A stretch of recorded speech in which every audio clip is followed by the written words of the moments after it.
আমি হচ্ছে নাজমা সুলতানা, হুমায়ুন কবিরের মেয়ে। হঠাৎ করে পুলিশ বলতে আজকে আসেনি, মোবাইলটা ঢুকেছে। পুলিশ আজকে আসেনি, এর আগে অনেক কবার এসেছিল। এসে কদিন ফটো তুলে নিয়ে গেছে বাড়ির, ওই জায়গা মাপেছে, আমাদেরকে কোনো কিছু বলেনি, জাস্ট করেছে, আমরা সিসিটিভির মধ্যে দিয়ে দেখেছি। তারপরে হঠাৎ একদিন এসে পুলিশ নোটিশ দেয়, এটা আমরা ঠিক বুঝতে পারি না, তো বলে আমাদের লয়ারের সাথে কন্ট্যাক্ট করতে। লয়ারের সাথে কন্ট্যাক্ট করার পর জানা যায় যে হ্যাঁ ট্যাক্স অনেক কিছু প্রবলেম উনি বলেন, তো সেটার জন্য আমরা লয়ারের সাথে কন্ট্যাক্টও করা হয়। তো আজকে তারপরে আবার কিছু কেসও লড়া হয় আমাদের হাইকোর্টে। তো লড়ার পরে এখন আবার কালকে পরশুদিন এসেছিলো, তো বললো যে বাড়িতে নাকি নোটিশ আসবে।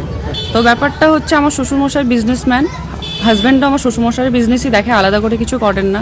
আমি হচ্ছি নাজমা সুলতানা, হুমায়ুন কবিরের মেয়ে, যেটা এখন তৃণমূলের প্রাক্তন পার্টিতে ছিল এখন। তো হ্যাঁ, রানিং বিধায়ক, হ্যাঁ। তো জনতা উন্নয়ন পার্টির চেয়ারম্যান।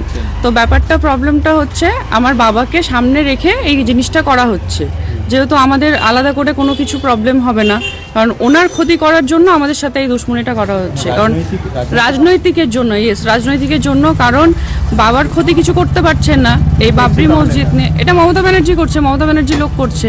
কারণ আমাকে হাইলাইট করা যে মেয়ের বিজনেসম্যানের বাড়িতে বিয়ে হয়েছে, মেয়ের বিজনেসম্যান, মেয়ের নিজের প্রপার্টি আছে, মেয়ের প্রপার্টি থাকতেই পারে, কারণ আজকাল সবাই ভালো জায়গায় মেয়ের বিয়ে দেয়, শ্বশুরের কিছু থাকলে মেয়েকে তো দেবে।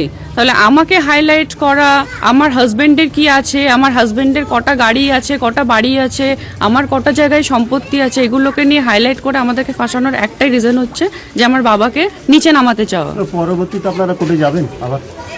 সেটা তো বলা যাচ্ছে না যে পরবর্তীতে কোথায় যাচ্ছি, কি করছি, পরিস্থিতি অনুযায়ী দেখা যাবে, কিন্তু এটা শুধুমাত্র ফাঁসানোর জন্য হচ্ছে। পুলিশ যেটা দাবি করছে যে এটা ভারত সরকারের অর্থ দপ্তর থেকে বাজেয়াপ্ত করার নির্দেশিকা এসেছে। হ্যাঁ, কি বলবেন?